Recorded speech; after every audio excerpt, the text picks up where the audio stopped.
Before we start our episode today, this is just a reminder. History Hack does have a Patreon account and all of your donations are gratefully appreciated. There's lots of perks on there, secret groups on Facebook. Do get involved. We would love to see more of you. Enjoy the episode today. Hello and welcome to another episode of History Hack. We've been having a chat about how to describe this episode, and Alex has a very technical term for this. Alex, take it away. We are going to Nelson the shit out of Boaty Week. I'm liking it. Technical term. Yeah, well, how can we not have Nelson in Boaty Week? But we're not going to do Trafalgar. We're gonna be smart. We're going to be cool. We're going to do something a little bit different. But Zach, who would we get for Nelson? Oh, I don't know. If only there was sort of somebody who was just obsessed with naval history and absolutely loved Nelson and all things Boaty, was really good at presenting, generally knew her shit. Do you know anybody like that, Alex? I was going to say Alina, but he would be both. Even I'm laughing at that suggestion. Of course, it's Kate Jamieson. Kate, how you doing? I'm good, thanks for having me. The mighty Kate Jamieson, queen of gunnery and naval stuff and all the boats and all the Nelson, because she's absolutely fabulous. So this is great because, Kate, tell us what you've picked to do, because we just gave you open license to pick something Nelson-y. I think that was the exact technical term. Yeah, well, as we are fast approaching August, I have no idea where this year's gone. I decided to select the Battle of the Nile, which of course happened on the 1st of August, 1798. Yay! So it's like so next week is the 223rd anniversary of this, right?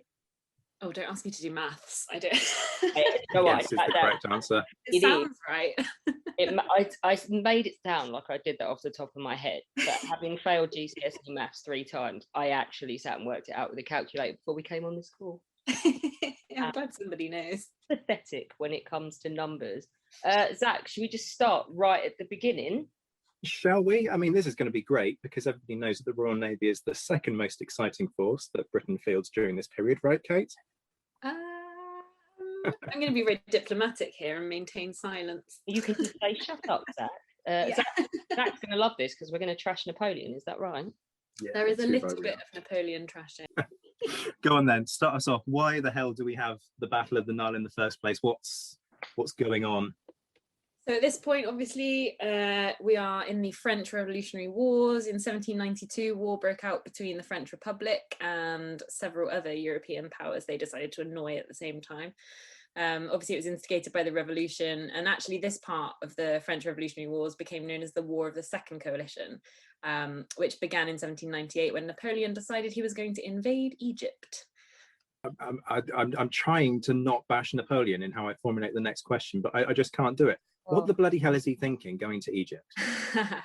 So I think in 1798 he decided that he wanted to invade Egypt basically to restrict British trade routes and threaten our possession of India predominantly. I think he'd actually written, I don't know if it was the year before or a couple of years before, basically that the time was not far distant when we should see that in order to destroy England effectively, it should be necessary to attack Egypt. Anyway, he did that, and they ended up taking Alexandria with very little difficulty. And then he obviously concentrated his attention to the rest of the country, eventually going on to Cairo, etc. Zach, how do the French feel about him doing this? He's not exactly sanctioned with joy in their hearts, is he? Well, no, because the trouble is, by this point, Napoleon's quite popular. Like him or loathe him, he's good at war. And so when he's been having this, I'm trying to think of a nice term for it, but basically it's a hard-on about the idea of taking Egypt for a long time. Another technical term, I'm bringing them all out tonight. He's been banging on about this for a while, and it's quite convenient for the French government because they don't want this massively popular general who's made their name in Italy, has got this nickname, the Italian Whirlwind. They don't want him around anymore. They want to push him off somewhere else where he's out of the way, can't cause any trouble for them. So when he turns around and says, look, Egypt, how about it? They go, yeah, fine, we'll get rid of you, we'll give you an army, you go do it. And it's not much of an achievement, to be honest. No disrespect to the Egyptian forces, but it's not much of an achievement to take Egypt at this moment in time.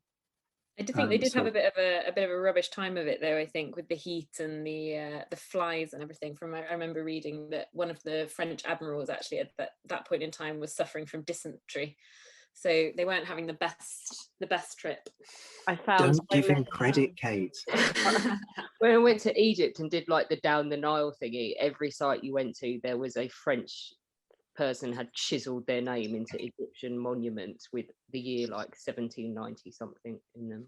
It was quite an issue. That would seem to be what they did in their spare time, was trash the ancient Egyptian relics, which I'm saying nothing as a British person because we just packed stolen. So basically go to Egypt and graffiti all over the place. Mm-hmm. They even do it in the Great Pyramid, although there's no accuracy to the claim that they shoot off the Sphinx's nose. Oh no, that wasn't that at all, was it? No, it's gone long before that point. But anyway, we're a long way from the Nile. So, Kate, Napoleon's in Egypt.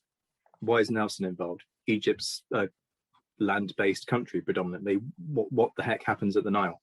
Yeah, so at this point in time, Nelson is obviously in the Mediterranean. He left, I think it was Gibraltar in the spring of 1798, and he was looking for, or trying to work out, I guess, what Napoleon was up to. Unfortunately, he then got hit by a really bad storm. His ship was pretty much destroyed and then needed to go into Sicily for a refit.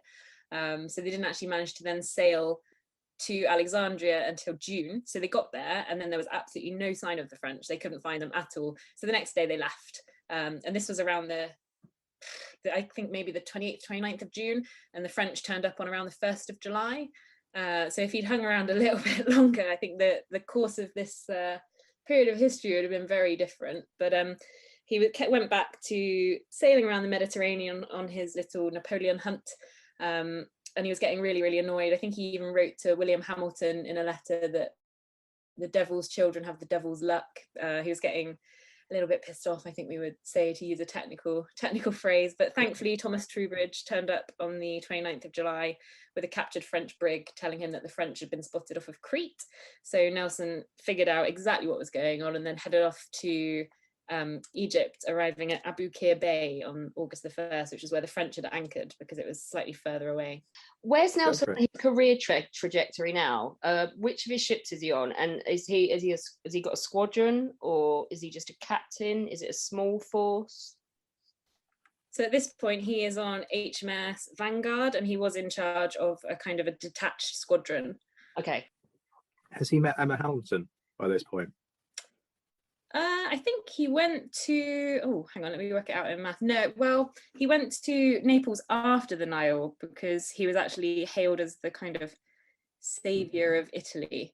So no, he hasn't at that point, but I think he was in touch with William Hamilton because obviously he was the British minister there at this point in time. Okay, so Nelson's off on his Napoleon hunt. I do like that term. I wish there were rabbits involved, but sadly there aren't. He hears about what works out, as you say, the French plan. What comes next is a pretty, and this is another technical term, this is a ballsy move by Nelson, isn't it? So use of the wind, seizing the advantage. I'm going to shut up because I don't want to spoil it, and you're the person to talk us through this, but talk us through this ballsy move. Yeah, so they sailed to Abu Qir Bay, and I think there were 13 French ships of the line and 4 frigates, I believe, including obviously the French flagship LOreon, which was absolutely vast. I think she was 118 guns, and she was obviously used for carrying a lot of the troops over to Egypt initially. So they sailed into Abu Qir Bay. The British gun crews, they'd all been beat to quarters, and the guns were all run out, and they were ready to go. The French vice admiral in charge had actually refused to do anything at this point and stayed at anchor because he didn't think that Nelson was going to attack so late in the day, but he also realized that the British had the wind in their favor, so it was blowing them into the bay in this kind of southeasterly direction, and there was absolutely no way the French could have even got underway if they wanted to. They would have just been dead in the water. And kind of emphasize for people the nature of being at anchor, because this is what I always look at and go, how did Nelson think to do this? The French are they chained together? Are the ships chained together at this point as well as being anchored? So they were all anchored, now actually the thing that Nelson did was really clever. So he worked, well, so actually technically Nelson didn't work it out. Foley worked it out from an atlas that he had to hand, and communicated it with Nelson, who agreed that it was a good plan. That essentially they realized that the French ships were anchored only at the bow and not at the bow and the stern, which meant that they could swing at anchor pretty close to the shoals. And Nelson basically realized, or Foley and Nelson realized, that if the French could swing around, that there was probably enough deep water for the ships to go on the sort of landward side as well. So as soon as they started getting close, Foley actually took Goliath straight around the side of Le Guerrière, the French ship. And everyone else went, oh, okay, this works. Okay, we'll do that as well. And then it was utterly devastating for the French. Weren't expecting it at all. I think it was the Guerrière that they put all of their like crates and boxes and everything all on one side of the ship, the landward side, because they were like, well, we don't really need this side. It's not going to be used. And then when they suddenly realized that they need to clear for action, you had all these French seamen just scrambling, trying to pull everything down so they could actually fight. And obviously that just didn't happen. They got utterly destroyed by the Goliath. You really wouldn't want to be the first ship in, would you? The first British ship in? Absolutely not. Although I do feel for the French. I think they said something like 70 shot went basically the full length of the Guerrière's gun decks, which would have been absolutely devastating. I mean, for context, there are stories of naval gun crews' ears literally bleeding from how loud and whatnot that it was from concussion, I guess. How close do they end up getting? I mean, how much space is there around the back of this French? Much. I mean, it's so you understand sailing. I mean, I'll be honest, I don't. I'm all about, internal combustion engines. I can understand that. In terms of the seamanship that's involved to get these ships through what to me looks like the eye of a needle, how is this a unique feat in terms of certain crews could do it and others couldn't, and so therefore there's an element of trust going on here, in the sense of Nelson going, actually, you know what, the British can handle this, whereas perhaps other commanders wouldn't have had that trust. Yeah, I mean, I think a lot of it comes down to how well drilled your ships were. So a good example, I guess, of well-drilled seamanship would actually be the Bellerophon, who was actually at the Nile while she was on blockade duty.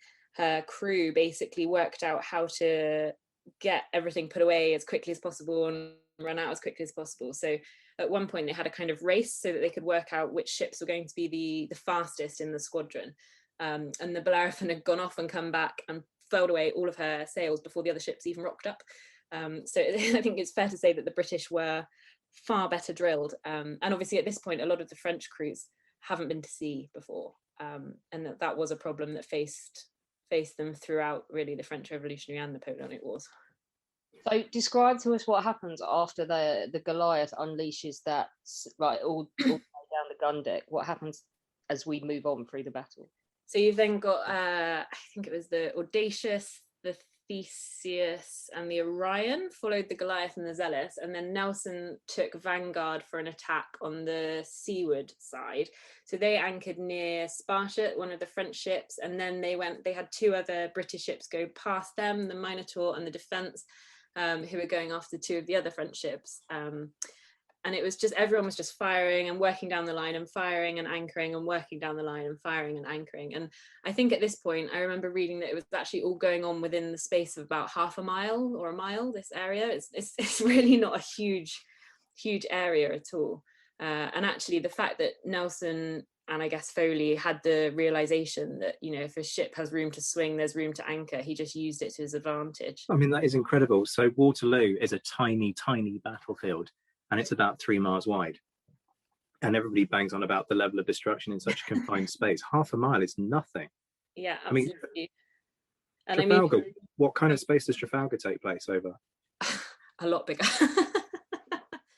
Aboukir Bay is not that big at all, actually, when you look at it.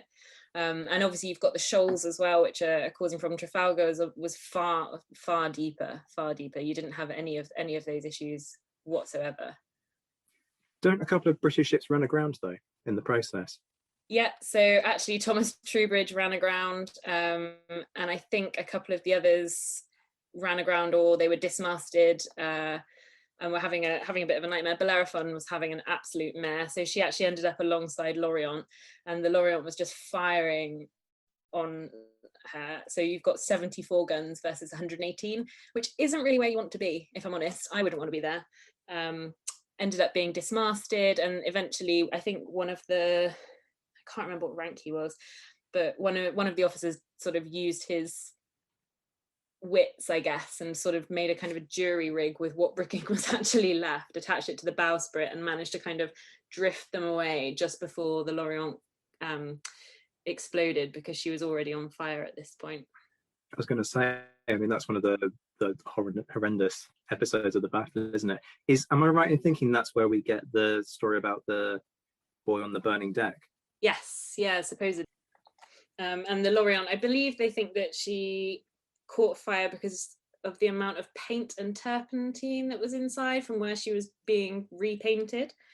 I'm not sure how true that is. I've read it in a couple of places though. And actually, another little fun fact, it's not a great fun fact, is it? So loads of people died, but the mainmast of LOreon, part of it was taken, and actually it became Nelson's coffin when he died. Did it? That's a nice way to wave two fingers at the French. Evening day. I bet he likes that one. Nelson? Well, obviously by that point Nelson's dead, but was there like a plan beforehand that they would do that?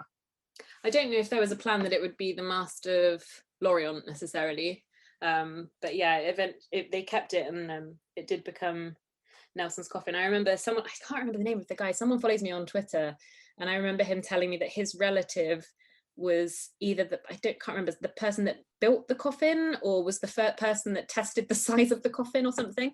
It's just for the people that don't know, tell everyone the story of the boy on the Burning Dex Act. From what I remember, it's the son of the French captain and the French admiral, whose name I might have known at one point, but no longer do. And basically, Kate, please put me out of my misery when I get this wrong. I want to say Casabianca or Casablanca.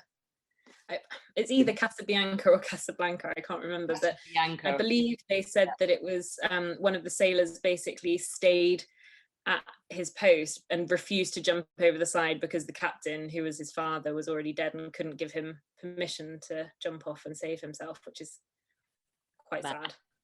See, I thought it was because he was wounded, so I'm glad you've corrected me on that. Otherwise I'd be telling everyone the wrong story. Like casualty figures, how bad is this for the French?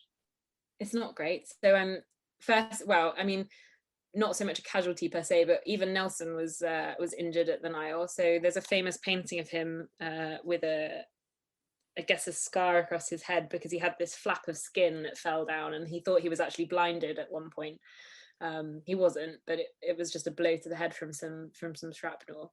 But the French weren't having a great time. I think 60 out of almost 1,200 of the LOreon's crew survived, which is awful. I think we lost something like around 1,000, but the French were well over that. I think they had something like 3,500 men captured or wounded. We did actually take some prisoners, but we had to release them because we just didn't have the resources to keep them and feed them. How quickly was it over? Fairly quickly. So it actually went on. So they arrived overnight and actually continued fighting through the night, which was relatively rare at this time period, because obviously you needed to see what was actually going on. I think it was Villeneuve who actually at one point didn't realise which ships were where, and the French ended up firing on themselves or firing on their other ships, which again isn't what you want to be doing. So it went on overnight. By the time the sun rose, I think pretty much victory was certain, but they continued anyway, just to make sure. This is the birth, isn't it? I read of Nelson and his band of brothers as well. Is at the Nile. Yes, so all of his famous captains. I can't remember how many there were now. That's really bad, isn't it? But yeah, it was most of his captains at the Nile, or before and after, I guess. And obviously it comes from Henry V, and then it became kind of generally applied, I guess, to his relationships with captains later on, including at Trafalgar. But yeah, I think beforehand he wrote a letter, I can't remember the year, basically again referring to his brave officers and his gallant fellows and a band of brothers. So it stuck, and I think partly that sort of ties into Nelson's leadership again. I'm struck by what you say about him thinking he was blinded. Isn't that quite a Nelson thing, thinking that he was He's a high being a bit melodramatic? Yeah. Yeah, he I think today we'd probably, well, I don't know if we call him a hypochondriac, but he definitely always seemed to believe the worst. He would, he lost his arm, and a one-handed admiral would never be again useful. And I always thought that if he would be now, because my brother's like this, one of these insane, unbearable people that every time they get a sniffle, they're on the internet.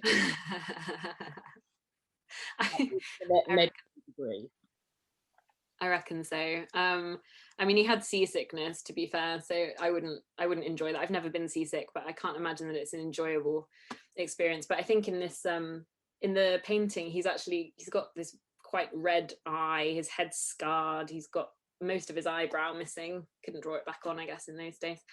And apparently he didn't particularly like this painting. I'm not sure how true that is. But a few people have said that he definitely wouldn't like it now, because I think someone said that I can't remember who it was, somebody covered over the wound or something with a layer of paint, I believe I read somewhere, and then they discovered it later. What did you didn't have Photoshop in those days, did you? No. As your Twitter loons would attest to. Oh yeah, well, Kate Hall's on Photoshop, aren't you? Oh, well, if I had my eye shot off, then I'd probably make it look a bit bigger. But what can I, I know. I don't even know how you would make your eyeballs bigger. It's whatever, crazy. Get some shrapnel thrown into them on a ship. That would probably do it, I guess. Yeah, exactly. Would they shut up then if you Photoshop yourself? What does this do for Nelson's career? So for Nelson, it's wonderful. It kind of makes him a hero, really. I think he said that victory is not a name strong enough for such a scene, and he was very proud of himself. It took until I think October for the news to actually get back to Britain, and he was given the title of Baron, so he became Baron Nelson of the Nile and of Burnham Thorpe. And he was presented with swords, and people wrote poems, and he appeared on plates and prints and all sorts. And obviously the newspapers made him this absolute hero. Then he ended up in Naples, and Emma Hamilton was throwing him parties and wandering around with a big N letter. Absolutely. I guess fangirling would probably be the modern day equivalent for what she was up to. See that, Zach? That's the Royal Navy. Really. I'm interested in, I don't want to dwell too much on the Hamilton thing, because I know you've talked about it for other projects, but that relationship with Emma, where does it start? How quickly does it develop? Is it completely that she just goes, okay, this guy Nelson, this is the one, or is it something that kind of smolders away? And then talk us through it. So Nelson heads to Naples after the Nile, obviously A, to get his ship prepared, and B, to kind of recuperate from his injury. And Emma and William Hamilton hosted him, and obviously everyone in Naples was pretty happy with him at this point. Unfortunately, I don't think his wife would have been. He wrote a letter to Frances Nisbet saying that Emma was one of the very best women in this world, an honour to her sex, which isn't what you want, really, I guess. Like, oh, look, here's this wonderful woman that I'm hanging around with. I would have been a bit irked. You just be like, oh yeah, this is Bird, she's all right. Yeah, meanwhile, Emma Hamilton's going on about how delirious with joy she is, and she has a fever caused by the victory, and there's never been anything so glorious, and I want to see and embrace the victor of the Nile, etc. So anyway, yeah, Nelson stayed with the Hamiltons in Naples. And well, I mean, Nelson's time at Naples would be a whole other podcast that you could go on about for a really long time. But yeah, he stayed with them, and then he went to Palermo, and their relationship sort of built. And then obviously the rest, as they say, is history. I think she was obviously incredibly impressed with him, and she was arranging all these parties in his honor, etc. But I don't think that was initially her plan. I think it's the fact that they both had, from the sounds of things, the same sort of temperament and sense of humor, by all accounts. And obviously Emma Hamilton was supposedly incredibly beautiful, which probably helped. But I think by all accounts, she had quite a personality, and I imagine when you read about her and you read about Frances Nisbet, they're very different people. I mean, I can't ever imagine Frances Nisbet wandering around in a shawl covered in anchors, benelsoned, I think the word was she used. But yeah, I think he was pretty captivated by her initially, and then obviously it went on. What's the consequence? So away from Nelson, what's the consequence of the French of the Battle of the Nile? So the French army were actually then stuck in Egypt temporarily and cut off from all their reinforcements and their supplies from France, I believe.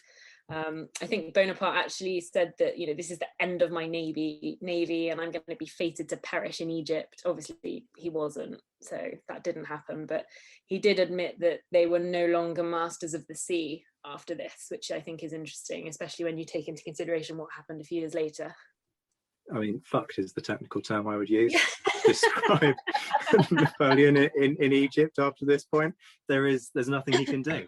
He's stranded out there, and the Mediterranean fleet is what's meant to be supplying him and securing the lines of communications back with France. So no reinforcements. As you say, he throws a little tantrum and goes, well, this is it. Then launches I think he actually said at one point that the name Abu Kir is detested by every Frenchman. Well, quite rightly so. Well, but then that's probably Napoleon thinking that what he thinks is representative of what every French person has to think. But that's Napoleon. But I mean, yeah, you're right. He manages to get back, but the reason he gets back is because having tried to then work his way up into the Holy Land, hoping to secure ships to kind of reverse what's happened at the Nile.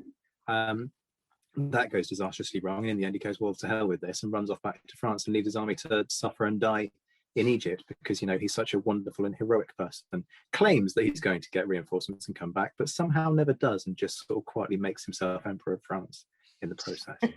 Here's one for you two in the same room at the same time to finish us off. Who's got the bigger ego, Nelson or Napoleon?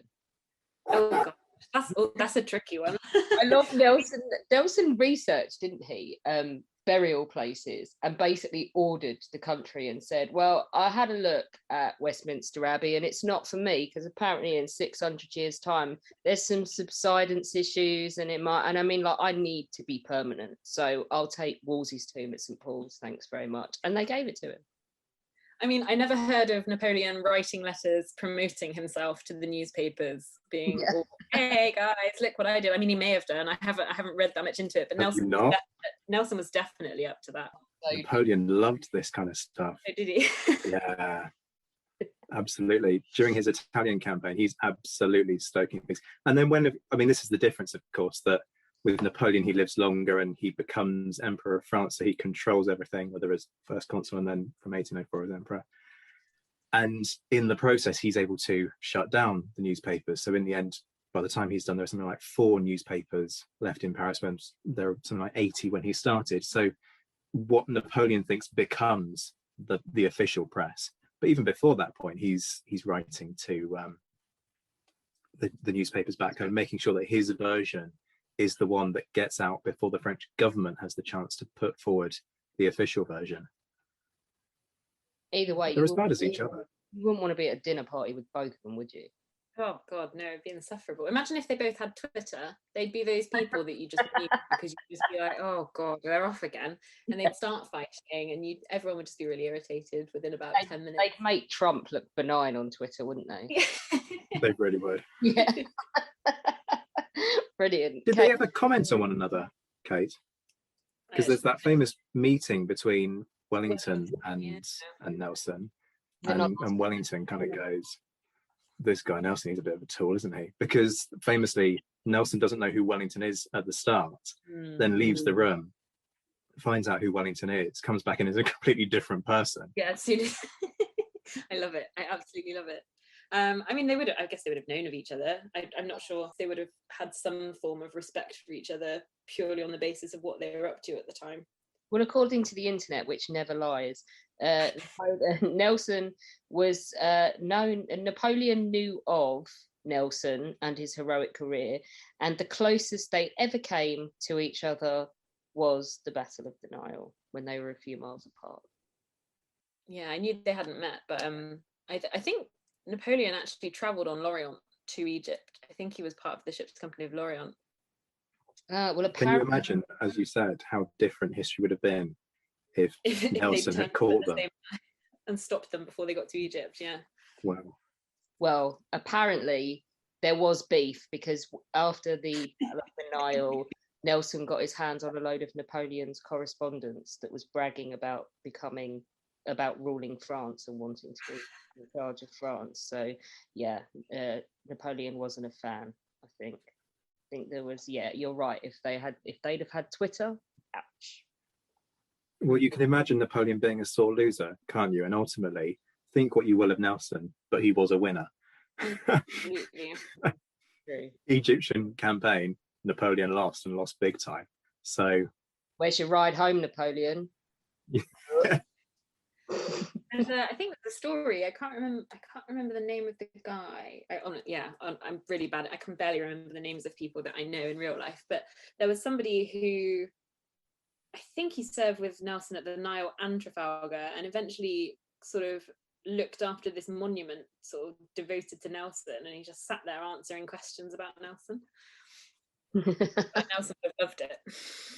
Oh, is that not like a Nelson, like a male version of me, Lady Hamilton? Oh. No, I wasn't going to say like a male version of UK. I'm not that harsh. All she does is sit around at all these historical places talking about Nelson. Oh wait, no, I do that. Yeah, he's already dug you out over photo shopping. That would have just been gruel. Kate doesn't Photoshop her pictures. Kate, thank you so much for coming on to bring the Nelson to Boaty Week. We love it. We love the Battle of the Nile. We love that Nelson is just an absolute lunatic, and because we're English, we love that he got the better of Napoleon. We do. We absolutely do. When our guests join us to talk about their work and their new book, the 45 minutes or so they spend with us is just a taster of all their efforts.